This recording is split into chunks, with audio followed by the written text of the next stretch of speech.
नमस्कार, आयन भारत देखना शुरू कर चुके हैं आप। आपके साथ मैं हूं अर्चना सिंह। राहुल गांधी दिल्ली चुनाव में आखिरकार उतर ही गए। दिल्ली में चुनाव की तारीख 5 फरवरी है और राहुल गांधी ने चुनाव प्रचार शुरू कर दिया। वो राहुल गांधी जिससे दिल्ली कांग्रेस के नेता बहुत उम्मीद लगाए हुए थे। जब दिल्ली न्याय यात्रा निकली, दिल्ली कांग्रेस के नेताओं को लगा राहुल गांधी आएंगे, कम से कम समापन समारोह में तो आएंगे, लेकिन नहीं आए। लेकिन देर आए पर दुरुस्त आए। आखिरकार राहुल गांधी दिल्ली चुनाव में उतर ही गए। उन्होंने पहली रैली की। लग रहा था कि शायद राहुल गांधी सोच रहे हैं कि दिल्ली में लोकसभा चुनाव उन्होंने आम आदमी पार्टी के साथ लड़ा। आपको याद होगा ये सब इंडिया अलायंस में हैं सो कॉल्ड। अभी किस तरह से हैं ये किसी को नहीं पता। पंजाब का चुनाव जो 2024 लोकसभा का था वो इन लोगों ने अलग अलग लड़ा, लेकिन दिल्ली में साथ में लड़े थे। लेकिन उस दौरान राहुल गांधी ने अरविंद केजरीवाल के लिए एक भी रैली नहीं की थी। ये कह लीजिए कि अरविंद केजरीवाल के साथ एक बार भी मंच शेयर नहीं करा था। आम आदमी पार्टी 4 सीटों पर लड़ी थी, कांग्रेस पार्टी 3 सीटों पर लड़ी थी। लेकिन अब राहुल गांधी ने दिल्ली विधानसभा चुनाव में पहली रैली की और इस रैली के लिए उन्होंने सीलमपुर विधानसभा सीट को चुना। यहां राहुल गांधी के टारगेट पर सीधे सीधे अरविंद केजरीवाल और प्रधानमंत्री नरेंद्र मोदी थे। सबसे बड़ी बात यह कि अरविंद केजरीवाल और नरेंद्र मोदी को राहुल गांधी ने एक ही तराजू में रखा। राहुल गांधी की इस रैली को जय भीम जय संविधान नाम दिया गया, जो राहुल गांधी आजकल चला रहे हैं अपना यह अभियान। लेकिन मेरे हिसाब से तो इसका नाम जय भीम जय मीम रैली होना चाहिए था। ऐसा मैं क्यों कह रही हूं यह आपको आगे साफ हो जाएगा। खैर, वापस लौटते हैं राहुल गांधी की रैली पर। अभी तक तो राहुल गांधी ने दिल्ली कांग्रेस के नेताओं को केजरीवाल पर सीधा हमला करने से ही मना किया हुआ था। फिर ऐसा क्या हुआ? आप भी सोच रहे होंगे कि राहुल गांधी के निशाने पर सीधे सीधे केजरीवाल आ गए और उन्होंने यहां तक की कह दिया कि केजरीवाल मोदी जैसे ही हैं। जी हां, राहुल गांधी ने कहा कि केजरीवाल जो हैं वो मोदी जैसे ही हैं। अब बताइए, अगर केजरीवाल मोदी जैसे ही हैं तो फिर इंडिया अलायंस में आप साथ में क्यों गलबहियां कर रहे थे? जब दिल्ली चुनाव लोकसभा का आपने साथ में लड़ा तब आपको नहीं दिखा था कि केजरीवाल मोदी जैसे ही हैं? या आपको लगता है लोगों की याददाश्त इतनी कमजोर होती है कि 7 महीने पहले आप दिल्ली में एक साथ थे और अब आप कहेंगे कि केजरीवाल मोदी जैसे ही हैं तो लोग मान लेंगे? ये मैं क्यों कह रही हूं ये सब आपको विस्तार से इस वीडियो में बताऊंगी। साथ ही ये भी बताऊंगी कि राहुल गांधी ने मुस्लिम बाहुल सीलमपुर से अपने चुनाव अभियान की शुरुआत आखिर क्यों की। लेकिन उससे पहले आपसे गुजारिश है आप कमेंट करें और कमेंट करके हमें जरूर बताएं कि राहुल गांधी के दिल्ली चुनाव में उतरने से क्या कांग्रेस को मजबूती मिलेगी?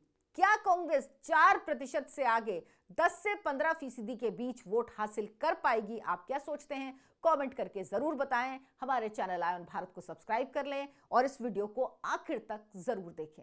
शुरुआत करती हूं सीलमपुर विधानसभा सीट से, जहां राहुल गांधी ने चुनावी अभियान का आगाज किया। दिल्ली में सबसे ज्यादा मुस्लिम आबादी वाली सीट सीलमपुर सीट है। इस विधानसभा में 55 से 60% मुस्लिम मतदाता हैं। यहां का मुस्लिम मतदाता लंबे समय तक कांग्रेस के साथ रहा, क्योंकि ज्यादातर समय तक आम आदमी पार्टी के आने के पहले तक यहां पर मुकाबला दिल्ली में बीजेपी और कांग्रेस के बीच ही होता था।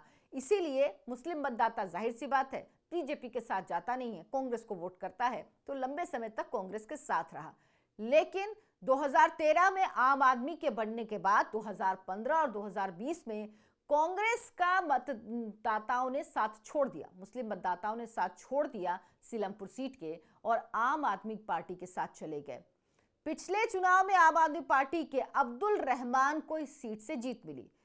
दूसरे नंबर पर बीजेपी रही, कांग्रेस का अता पता नहीं। इस बार आम आदमी पार्टी ने अब्दुल रहमान का टिकट काट दिया, यानी अपने जीते हुए प्रत्याशी का टिकट काट दिया और कांग्रेस से आम आदमी पार्टी में शामिल हुए कद्दावर नेता मतीन अहमद के बेटे जुबैर अहमद को उम्मीदवार बना दिया। अब जाहिर सी बात है अब्दुल रहमान को नाराज होना था, नाराज हो गए, बागी हो गए, कांग्रेस ज्वाइन कर ली और कांग्रेस ने आम आदमी पार्टी के बागी उम्मीदवार को तुरंत सीलमपुर से ही टिकट दे दिया, यानी उसी सीट से जिस सीट से 2020 के चुनाव में आम आदमी पार्टी के टिकट पर उन्होंने जीत हासिल की थी। उधर बीजेपी ने अनिल गौड़ को इस बार सीलमपुर से चुनाव मैदान में उतारा है। सीलमपुर में बड़ी संख्या में पूर्वांचल के लोग भी रहते हैं और बीजेपी की नजर इन पूर्वांचल वोटों पर है। सीलमपुर के आसपास की सीटें भी दलित मुस्लिम वोटर विनिंग कॉम्बिनेशन बनाती हैं। इनका वोटिंग पैटर्न ऐसा है कि जिस तरफ ये जाते हैं, दलित मुस्लिम आप जानते हैं एक मुश्त ज्यादातर वोट करते हैं, जिस तरफ जाते हैं उस पार्टी को जीत हासिल होती है। कांग्रेस पार्टी दरअसल इसी वर्ग को टारगेट कर रही है। राहुल गांधी के टारगेट पर यही वर्ग है, क्योंकि 2024 के चुनाव में खासतौर पर उत्तर प्रदेश में जो बड़ी जीत मिली कांग्रेस पार्टी और समाजवादी पार्टी के गठबंधन को, उसकी वजह दलित और इसके अलावा मुस्लिम वोटों का एक साथ आना था। पूरे देश में जो 99 सीटें कांग्रेस पार्टी को मिल पाई, उसकी वजह यही थी कि राहुल गांधी का अभियान जो वो चला रहे थे कि आरक्षण में छेड़छाड़ की जाएगी, दलितों का आरक्षण खत्म कर देगी बीजेपी अगर पावर में आती है, संविधान बदल देगी बीजेपी अगर पावर में आती है, फिर से एक बार अगर नरेंद्र मोदी पावर में आते हैं और मुसलमानों के वोटों को हासिल करके, मुसलमान वैसे भी टैक्टिकल वोटिंग करता है, एकजुट वोटिंग करता है, तो मुसलमान वोटों के सहित जो दलित वोटों के आरक्षण के खिलाफ जो गलत नैरेटिव फैलाया गया, इससे जो दलित वोट मिले, इनके कॉम्बिनेशन से ही कांग्रेस पार्टी ने 99 सीट हासिल की थी।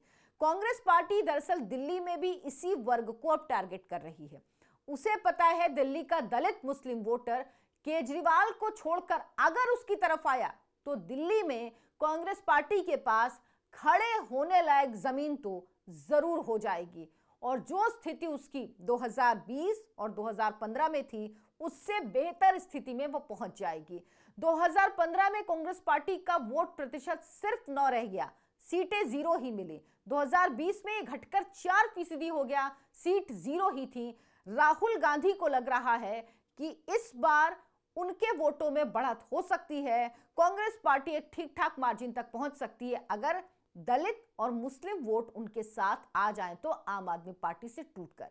यही राहुल गांधी के सीलमपुर से चुनावी अभियान के शुरुआत की सबसे बड़ी वजह है। राहुल गांधी ने अपनी जो सीलमपुर में रैली की, उसमें पीएम मोदी और केजरीवाल पर एक ही सांस में हमला किया। क्या कहा राहुल गांधी ने, पहले ये सुनिए।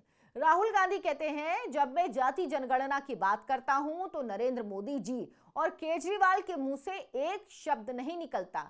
दोनों चाहते हैं कि पिछड़े वर्ग, दलित, आदिवासी और अल्पसंख्यकों को भागीदारी नहीं मिले। दोनों लंबे लंबे भाषण करेंगे, मोदी जी भी करेंगे और केजरीवाल भी करेंगे, लेकिन जब भागीदारी देने की बात आएगी तो सिर्फ कांग्रेस करेगी। इस देश में गरीब लोगों की कोई भागीदारी नहीं है। मोदी जी और केजरीवाल दोनों ने महंगाई घटाने का वादा किया, लेकिन ये लगातार बढ़ रही है। अमीर लोग और अमीर हो रहे हैं, गरीब लोग और गरीब हो रहे हैं। अडानी और अंबानी जैसे कुछ अरबपति देश को कंट्रोल कर रहे हैं। क्या आपने कभी मोदी जी और केजरीवाल को उनके खिलाफ बोलते देखा, बोलते सुना? एक शब्द नहीं बोलते ये। लेकिन कांग्रेस अरबपतियों का देश नहीं चाहती। केजरीवाल ने दिल्ली को पेरिस बनाने, भ्रष्टाचार खत्म करने का वादा किया, लेकिन कर नहीं पाई। दिल्ली को आम आदमी पार्टी ने सिर्फ प्रदूषण दिया है। आज बच्चे प्रदूषण से दम तोड़ रहे हैं। बड़ी बड़ी योजनाओं की घोषणा की गई, लेकिन 10 साल में हमने नरेंद्र मोदी और अरविंद केजरीवाल में कोई अंतर नहीं देखा। इससे पहले आपने शायद राहुल गांधी का अरविंद केजरीवाल पर इतना सीधा हमला कभी नहीं देखा होगा। वो आम आदमी पार्टी पर तो हमला करते थे, पर सीधे सीधे केजरीवाल पर वार करने से बचते थे। यहां तक कि इसी दिल्ली चुनाव में जो विधानसभा का चुनाव हो रहा है अभी 5 फरवरी को, जिसकी वोटिंग होनी है, दिल्ली कांग्रेस के बड़े नेता अजय माकन ने केजरीवाल पर सीधा हमला किया, उन्हें देशद्रोही और फर्जीवाल कहा, तो उन्हें चुप करा दिया गया। ये क्या संदेश दे रहा था? ये साफ संदेश दे रहा था कि कांग्रेस का आला कमान नहीं चाहता कि केजरीवाल पर सीधा हमला किया जाए, क्योंकि अजय माकन ने कहा कि वो विस्तार से प्रेस कॉन्फ्रेंस करेंगे दिल्ली प्रदेश कार्यालय में और बताएंगे कि क्यों वो केजरीवाल को देशद्रोही कह रहे हैं। लेकिन वो प्रेस कॉन्फ्रेंस आज तक नहीं हुई। ये माना गया कि कांग्रेस आला कमान नहीं चाहता कि केजरीवाल पर सीधा हमला किया जाए, लेकिन अब राहुल गांधी खुद केजरीवाल पर सीधा सीधा हमला कर रहे हैं। ये क्यों है? ये दरअसल रिएक्शन है ममता, अखिलेश, उद्धव ठाकरे का केजरीवाल को खुला समर्थन देने का। ममता बनर्जी जो पश्चिम बंगाल के मुख्यमंत्री हैं, अखिलेश यादव समाजवादी पार्टी के अध्यक्ष और उत्तर प्रदेश में लोकसभा चुनाव साथ में लड़ा कांग्रेस के, और उद्धव ठाकरे जो कि महाविकास अघाड़ी के गठबंधन में है महाराष्ट्र में, इन तीनों ने केजरीवाल का खुला समर्थन किया। उसके बाद राहुल गांधी को लगा कि उनको ही इंडिया अलायंस में ठिकाने लगाने की कोशिश हो रही है और उन्होंने केजरीवाल पर सीधा सीधा हमला कर दिया। लेकिन अब राहुल गांधी के लिए एक बुरी खबर और आई है। एनसीपी अध्यक्ष जो शरद पवार हैं, शरद पवार वाली एनसीपी, उनके अध्यक्ष शरद पवार ने अब राहुल गांधी को छोड़कर केजरीवाल का समर्थन किया है। उन्होंने कहा कि हमें केजरीवाल को जीतने के लिए उनका समर्थन करना चाहिए ताकि दिल्ली विधानसभा चुनाव वो जीते। अब ये बताइए, इंडिया अलायंस में कोई एक व्यक्ति राहुल गांधी के बारे में नहीं बोल रहा। कोई एक व्यक्ति ये जानते हुए कि राहुल गांधी की कांग्रेस पार्टी ही है जो इस गठबंधन की धुरी है, क्योंकि बिना कांग्रेस पार्टी के यह गठबंधन सरवाइव नहीं कर सकता है, लेकिन उसके बावजूद भी सारी पार्टियां राहुल गांधी को किनारे लगाने में लगी हुई हैं। अभी तक जो हमला ममता बनर्जी की तरफ से खुल के किया गया, जो हमला अखिलेश यादव की तरफ से किया गया, जो हमला उद्धव ठाकरे की तरफ से किया गया, और तो और तेजस्वी यादव ने भी कहा था कि गठबंधन तो सिर्फ लोकसभा चुनाव के लिए है। अब उसमें शरद पवार भी शामिल हो गए हैं, जिनसे कम से कम राहुल गांधी उम्मीद करते थे कि वो उनके साथ रहेंगे। राहुल के हमले पर अब केजरीवाल क्या कह रहे हैं? राहुल गांधी ने जब इतना सीधा सीधा हमला किया तो केजरीवाल ने क्या कहा, यह सुनकर राहुल गांधी और ज्यादा गुस्से में होंगे, यह निश्चित है। राहुल गांधी के इस पूरे हमले को, जो उन्होंने मोदी के बराबर केजरीवाल को बता दिया, कहा कि वो दलितों और आदिवासियों अल्पसंख्यकों के लिए कुछ नहीं कर रहे, दिल्ली में काम नहीं किया है, इन सब पर केजरीवाल कह रहे हैं कि कांग्रेस नेता की लड़ाई अपनी पार्टी को बचाने की है, जबकि उनकी यानी केजरीवाल की लड़ाई देश बचाने की है। ये बात सही है। दिल्ली के लिहाज से अगर आप देखेंगे तो बात सही ही है। वैसे भी आप देखिए तो कांग्रेस पार्टी कहां से कहां आ गई। भले ही वो 2024 में 99 सीट हासिल करने को अपनी बहुत बड़ी कामयाबी मान रही है, क्योंकि कांग्रेस पार्टी देख रही है राहुल गांधी के कार्यकाल को, जहां कांग्रेस पार्टी 2014 में 44 सीट पर पहुंच गई थी, 2019 में 53 सीट पर आई और अब 99 में आ गई। इन तीसरे सबसे लोएस्ट पे है कांग्रेस पार्टी, लेकिन उसको ये जीत लगती है। तो इसीलिए, और कांग्रेस की हालत दिल्ली में तो आप जानते ही हैं, 0 सीट कांग्रेस पार्टी के पास है और सिर्फ 4% वोट 2020 में कांग्रेस पार्टी को मिल पाया था। इसीलिए केजरीवाल कह रहे हैं कि कांग्रेस नेता की लड़ाई अपनी पार्टी बचाने की है, जबकि उनकी लड़ाई देश बचाने की है। और देखिए, केजरीवाल जी कह रहे हैं उनकी लड़ाई देश बचाने की, यानी वो देश बचा रहे हैं। बताइए, जो दिल्ली में अपने वजूद बचाने के लिए लड़ रहे हैं, जो दिल्ली में अपनी सरकार बचाने के लिए लड़ रहे हैं, जो दिल्ली में किए गए भ्रष्टाचार की वजह से डर रहे हैं, उनको लग रहा है कि इस भ्रष्टाचार की वजह से दिल्ली के लोग अगर उनको वोट नहीं करेंगे तो वो क्या करेंगे, जिनको ये लग रहा है कि वो अपने झूठे वादों के जरिए लोगों को फिर से किस तरह से बरगला कर वोट ले पाएं और अपनी गद्दी बचा पाएं, एक बार फिर मुख्यमंत्री बन पाए, एक बार फिर से वो शीश महल में जाकर रह पाएं, एक बार फिर से शराब घोटाले की तरह कोई और घोटाला कर पाएं, वो कह रहे हैं वो देश बचाने की लड़ाई लड़ रहे हैं। दरअसल ये लड़ाई अरविंद केजरीवाल के लिए अपने राजनीतिक अस्तित्व को बचाने की है, क्योंकि अगर और ये अगर बहुत बड़ा है, इसीलिए मैं 3 बार इस अगर को बोल रही हूं, अगर केजरीवाल ये चुनाव हारते हैं तो ये केजरीवाल के राजनीतिक जीवन के, समझ लीजिए, बहुत बड़ा झटका होगा। यहां से उबरने में उनको बहुत मुश्किल होगी, क्योंकि जितनी तेजी से उनकी पार्टी ऊंचाई पे चढ़ी थी, उतनी ही तेजी से नीचे गिर रही है और शायद किसी भी राजनीतिक पार्टी का इतनी जल्दी पतन होते हुए किसी ने नहीं देखा। लेकिन राहुल गांधी लड़ाई लड़ रहे हैं अपनी पार्टी को बचाने की, बात बिल्कुल सही है। वो 4% मत से आगे अपना मत प्रतिशत बढ़ाना चाहते हैं, लेकिन सबसे बड़ा सवाल है कि दलित और मुस्लिम वोट कितना राहुल गांधी के साथ आएगा।